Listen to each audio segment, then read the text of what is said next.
Hi, and welcome back to English Lessons with Stephanie. This is reading lesson number 5, My Favorite Things. In this lesson, we'll do a little bit of pre-reading, and then we'll do a guided reading. This will be a paragraph-by-paragraph reading where we can practice reading out loud and also practice using the GASP method of guessing, answering questions, summarizing, and predicting. We'll start by talking about some pre-reading ideas. Let's look at the title of this piece, which is My Favorite Things. When you read this title, My Favorite Things, what do you think of? You can Google it and see what you come up with. My Favorite Things is the name of a famous song from the musical The Sound of Music. Okay, so let's start with our reading. And just as a reminder, I'm going to read each paragraph to you before we answer questions. But if you want to practice your reading skills, your verbal reading skills, then you can pause before I read, and then you can read out loud, and then unpause it so you can check your pronunciation. So here we go. Even though we're in the midst of a global pandemic, people continue to use dating apps to meet new people online.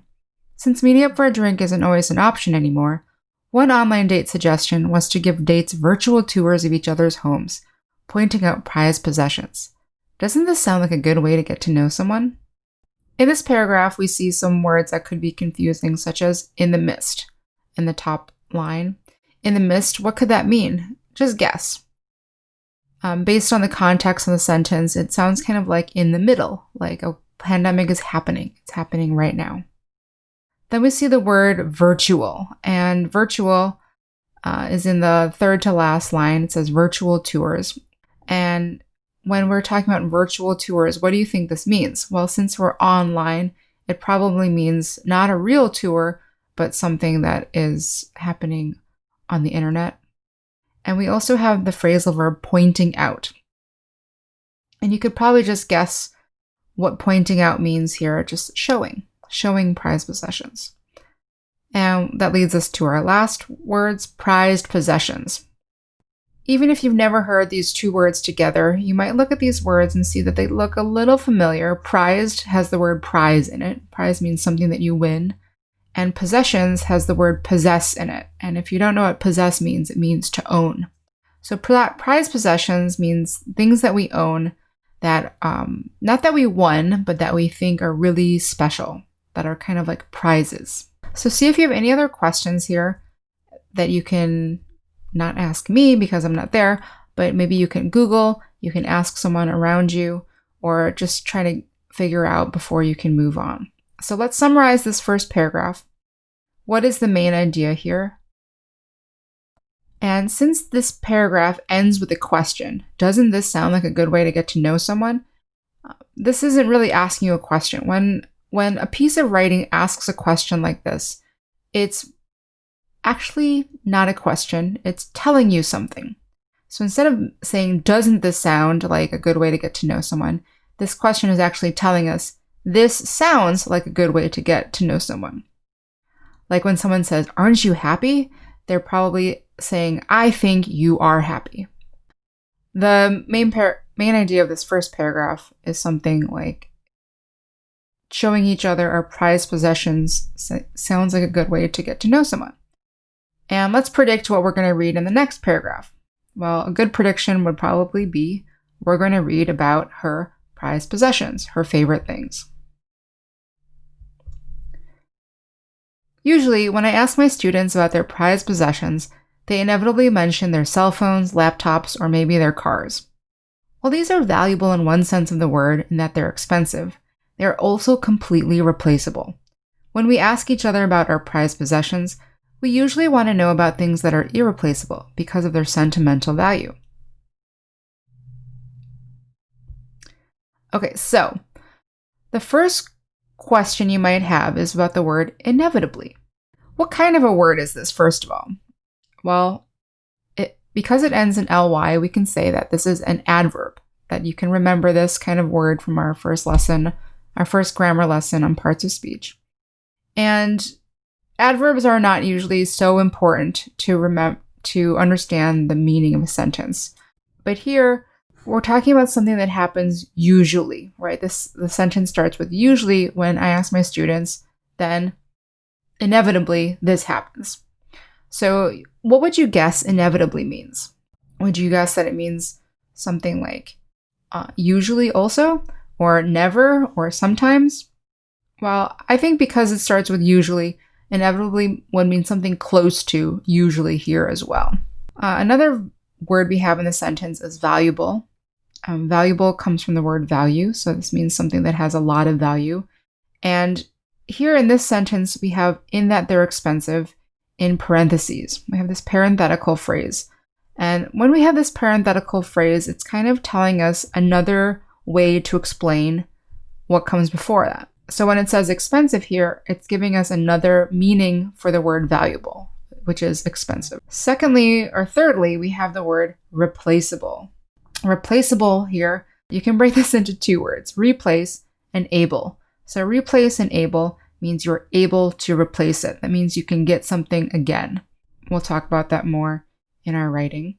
And then sentimental value. If something is irreplaceable, that means you cannot replace it because of its sentimental value. So what do you think sentimental value is? When you cannot replace something because it has sentimental value, it is something that has personal value to you. Let's see if you have any questions, try and figure out the answers to those questions. Otherwise, summarize the paragraph, give us the main idea. And the main idea here, the first sentence is too specific.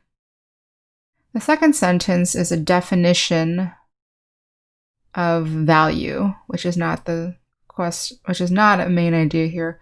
I would say that the third and last sentence is probably the main idea, saying that prized possessions are things that are irreplaceable because of their sentimental value. So this gives us the definition not of valuable, but of prized possessions. So let's predict what we're going to read about next. Well, last paragraph, we predicted that we would read about prized possessions, and I think that's probably what will happen next. Oh, and in case you were wondering, this picture here, these are gifts from some of my students. The little cat on the left is a gift from one of my students from Japan, and the gift on the right is a little coffee tea set that came from one of my students from Turkey. So I love all the little gifts that my students give me. Okay, so our next paragraph. Jewelry is often the obvious choice. I would count my wedding ring as a prized possession, as well as a jade necklace given to me by my mother before she passed away. Then I also have this ammonite fossil that she got when she and my father were in Madagascar. They're quite common and inexpensive, but they're about 100 million years old. I had it made into a necklace by a woman I met at a campground in Mexico. I hardly ever wear it, but I think it's incredibly special. So in this paragraph, this photo gives us a lot of clues. So we talk about 3 different pieces of jewelry here. There's a wedding ring, and you can see the wedding ring in the foreground. Then there's a jade necklace. That's in the background. Jade is the green material. And then the third thing is an ammonite fossil. So let's talk about these things. If something is an obvious choice, what would you think this means? When we're talking about prized possessions, jewelry is the obvious choice. Well, what's a word you could put here? I would say maybe the most common or the clear choice, right? Obvious has meaning that's similar to that. And here we're talking about jewelry. So remember that in our grammar lesson this week, we talked about non-count nouns, and jewelry is a non-count noun. You'll notice that after jewelry, we have the singular verb form, jewelry is.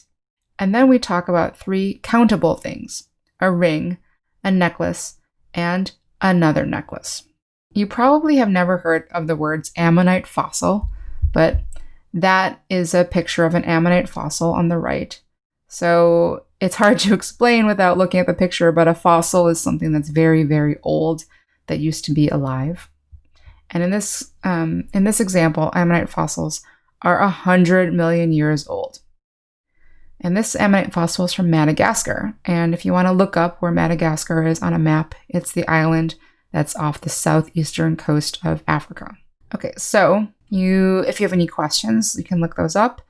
And to summarize, this paragraph is pretty easy. Here she's talking about 3 pieces of jewelry that are valuable to her and why. One is a wedding ring, the other was a gift from her mother, and the final one is something that is very, very old, 100 million years old. And if you're going to predict what we're going to read next, Maybe we'll read more about these pieces of jewelry, or maybe we will read about more prized possessions. I've moved many times, and each time I move, I get rid of things, but some things have traveled with me from city to city around the country. This includes some very large and heavy pieces of artwork and my digital piano, which was a birthday gift from my family. Having the same artwork with me makes a place really feel like home. And here you see a picture, right? The picture is of a piece of artwork that has traveled around the country. So not too many unfamiliar words in this paragraph, but we do start with a very common phrasal verb, get rid of, 3 little words that are very common. And what does it mean to get rid of things? It means that you don't have them anymore. You either throw them away or you give them to someone. It's not clear. When someone says they get rid of things, you don't know what they did with it or how they got rid of it. You just know that they don't have it anymore. It's hard to explain because we really don't have another verb that means quite the same thing or that's commonly used. You might want to know what a digital piano is. So a piano, of course, is a musical instrument, and digital means it is electronic.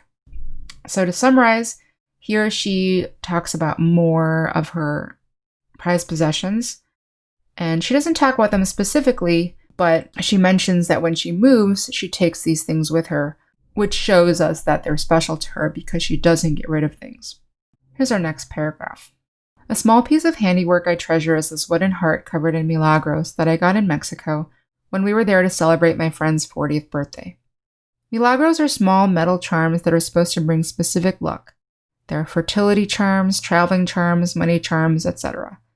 Although I don't really believe in luck, I've loved these kinds of things for years, ever since we stopped in a small coastal town and spent a week in a house owned by a couple who made and sold these crafts in the adjoining shop.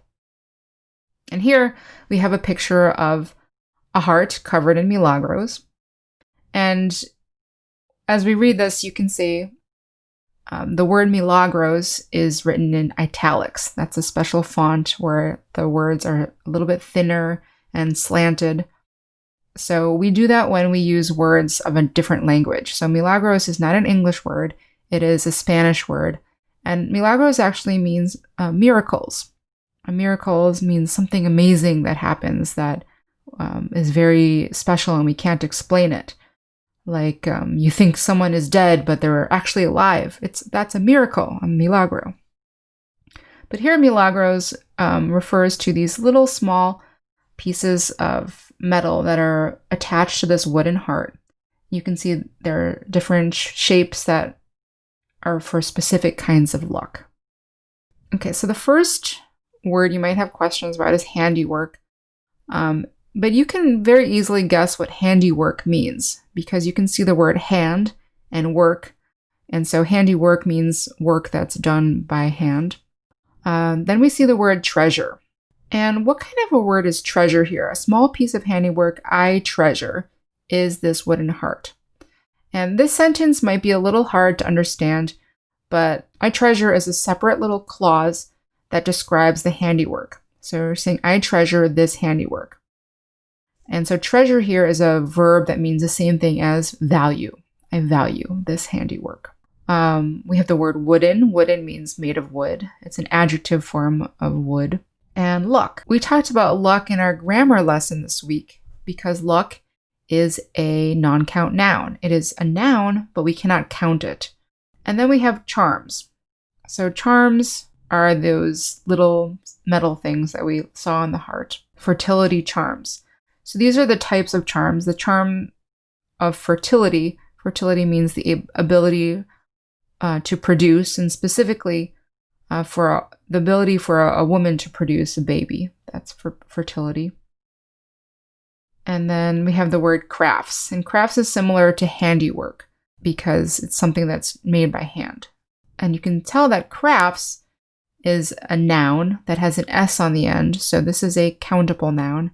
Whereas handiwork in the first sentence is also a noun, but there's no S on the end because that is a non-countable noun. And finally, in the last sentence, we have the word adjoining. And adjoining, you can probably guess, it has the word join in it. So join is when you put two things together. So adjoining is an adjective that means next to, in the next door shop. See if you have any other questions. Otherwise, summarize this paragraph. She is talking about this specific craft of a heart covered in milagros, and she's explaining what it is. So she's telling us what this art handiwork is. And finally, if we're to predict what happens next, maybe she will tell us a little bit more about this craft specifically, or other of her prized possessions. Well, while we were walking through the market the night before my friend's birthday, I spotted this table full of these typical Mexican crafts. I was choosing one to buy for my friend as a gift, and my husband whispered, "Isn't that the guy whose place we rented and borrowed in Navidad?" And it was. It was crazy to run into him in a completely different town in Mexico years later. This heart reminds me of those 2 separate trips to Mexico and the wonderful coincidences that make life interesting. So here you can see a photo of other types of this craft. So I bought a heart, but there were also crosses, painted different colors. Okay. So I didn't put the word spotted in there. This is from the first sentence. I spotted this table. But if you were to guess what that means, you would probably guess it means I saw or I looked at this table. In this paragraph, we have the word whispered. My husband whispered. And what would you think whisper means? Whisper means to talk like this. It means to talk very softly. So that's what you do when you don't want someone to hear you. So my husband was pointing out. He was showing me, oh, we know that guy, I think. Okay, then in the next sentence, run into. It was crazy to run into him. So you might think run into means you're running and you hit someone. And that is what run into means if it happens in a car. But if you're just walking around in a village or a town and you run into someone, it could also mean that, yes, you hit the person, but it usually means that you just see someone you're not expecting to see. So this is a very commonly used phrasal verb. That means, wow, you didn't know that person would be there and you saw them accidentally. Next, we have the word reminds, and hopefully you remember this vocabulary word from class 4, which means to make you think of something else. And finally, we have the word coincidences. So coincidence means something that happens at the same time as something else that's unexpected. So seeing someone who's there at the same time as you, running into someone, is a coincidence because you're both at the same place at the same time and you weren't expecting that. We'll talk about this a little bit more later. Okay, so you might have other questions. You might want to know where Barra de Navidad is. That's the name of a town in Mexico. You can look it up on a map. If you were to summarize this, you could say that she is explaining more why this heart is valuable to her. That would be a very rough summary, but to be more specific, she's explaining that this heart is important to her because it reminds her of these coincidences. And then predict. Maybe we're going to read about more possessions. I also love the sweater that's made of alpaca wool that I got in Peru. I knitted it up while we were traveling through Patagonia. It reminds me of our simple life traveling and living in our van for almost 2 years. We didn't have room to buy many souvenirs, but this ended up being beautiful and practical. It's not the best looking sweater, but it's definitely one of a kind. So here on the right, you can see this sweater, and it's a little unclear in the first sentence if the sweater is from Peru or if the wool is from Peru. And actually, you don't know until the second sentence. The second sentence says, I knitted it up while we were traveling through Patagonia. Knitting means to make a sweater using two knitting needles and some wool. The wool is the material that comes from the sheep or the llama. So in this case, we know that the wool was purchased in Peru, and then she, or I, made the sweater from the wool that was purchased in Peru. So that's a sweater that I made. That's actually a picture of me. Okay, so we just talked about alpaca wool. Wool comes from an alpaca llama. These are common animals in Peru. And this sweater is a souvenir. And souvenir is actually a French word, and this is a French word that means to remember.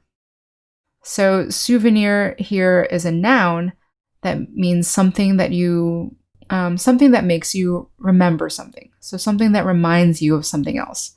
And we usually use the word souvenir when we're talking about going on vacation and buying something so we can remember our vacation.